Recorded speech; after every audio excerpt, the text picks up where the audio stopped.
Good evening, everybody. My name is Anthony Stankus. I'm a senior at American Military University, and this is my critical review of Rachel Carson's Silent Spring for the American Public University Senior Seminar.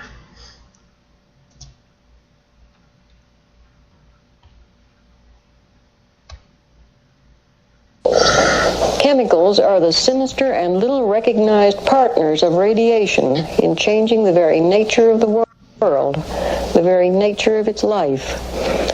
Since the mid-1940s, over 200 basic chemicals have been created for use in killing insects, weeds, rodents, and other organisms described in the modern vernacular as pests. And they are sold under several thousand different brand names.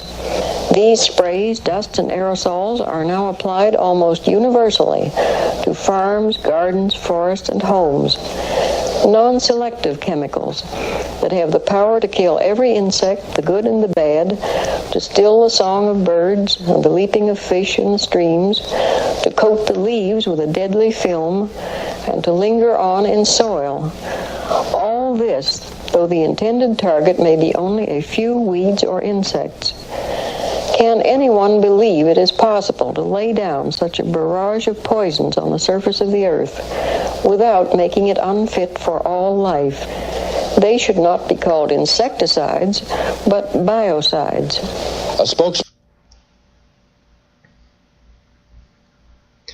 So those are some strong words by Miss Carson there, talking about how these chemicals are not just meant to kill insects or other pests, but they will kill other wildlife and will have negative health effects on human beings as well. So what we're going to talk about today, some background on Miss Carson and the book Silent Spring, a few key points, a fable for tomorrow, chemicals are a new nuclear weapon, nature fights back, and some criticisms of Miss Carson and her work, and then we will finish with a summary and some references. The background on Miss Carson: she's a famous conservationist who published many books about the environment, but her most famous book by far is Silent Spring. Silent Spring was published in 1962, was originally published as a three-part series in the New York Times.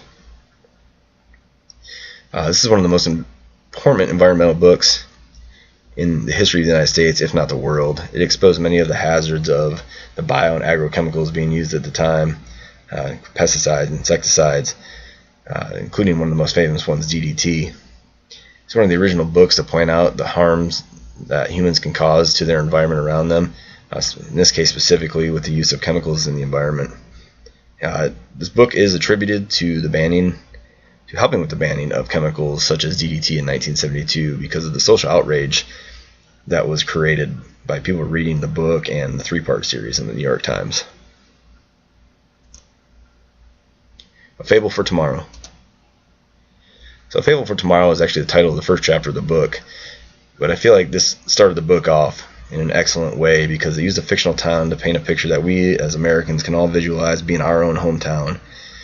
And it starts off as a very picturesque and harmonious place. The birds are singing, the water's clean, the air is clean, everybody's happy. And then slowly, as chemicals are introduced into the environment, pesticides, insecticides, and such, everything kind of takes a turn for the worse. The leaves turn brown, the birds are no longer singing, and they're dying, they're not coming back. Water's not clean, fish are dying, and slowly becomes a place that's no longer livable for human beings. Now, the reason I think this really hammers the point home is because we can all see that place. We can look outside in our neighborhood and picture that happening there, and it creates a sense of helplessness knowing that if we don't take action, that could possibly happen to us. So chemicals, a new nuclear weapon. Here's a quote from Miss Carson. In this now universal contamination of the environment, chemicals are the sinister and little recognized partners of radiation in changing the very nature of the world, the very nature of its life. So while it's an extreme comparison, it does hold some validity. Radiation and chemical, the negative effects of chemicals, are very similar in the fact that, one, they'll do damage over time. Two, they can also kill very fast. But they also both will affect DNA, and chemicals especially can be stored in the fat of all living organisms, including humans. DDT was known for the damage it caused to bird eggs and the health of bald eagle populations, most famously. It prevented them from being maintaining a healthy population and prevented them from reproducing and sustaining their population. So that's a continued theme throughout this book, is the damage that chemicals can cause in the immediate and long term. So nature fights back. The balance of nature is not a status quo, it is fluid, ever shifting in a constant state of adjustment. Man too is a part of this balance. So for Nature Fights Back, it is the title of another chapter from the book, but I feel like this is an important point in the book, that with all the work we did to create these chemicals and all the use of these chemicals to destroy these pests and insects that we find a nuisance, we have failed. These insects are still around. They've adapted to the chemicals, became stronger, and it's throwing the balance of nature off, because we're not allowing the predators and nature just to take its course and maintain that balance on its own.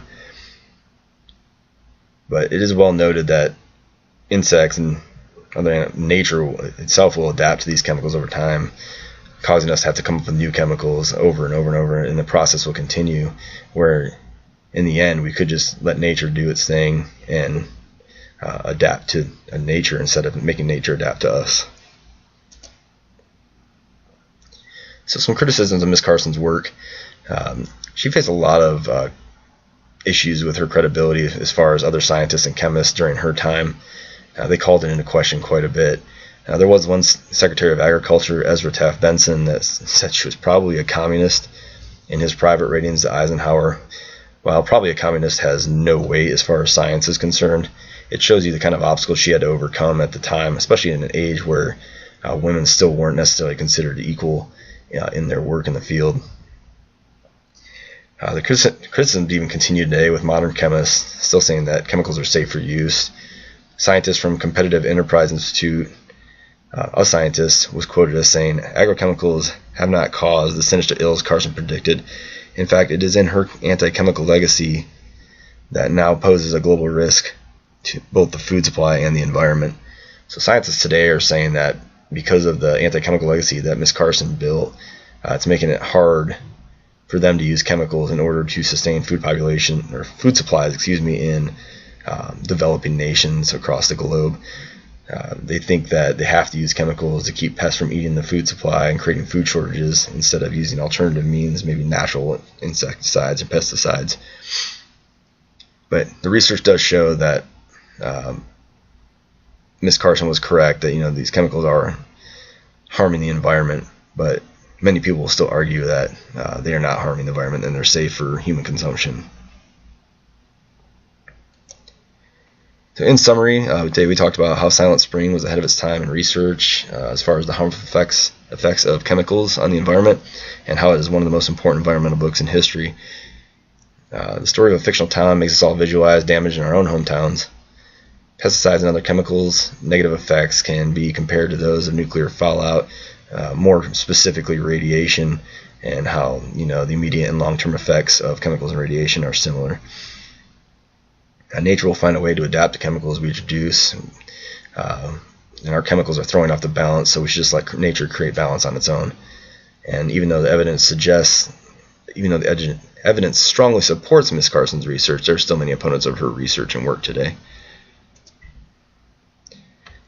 Here's my references in case you feel that you want to further explore this topic or Silent Spring.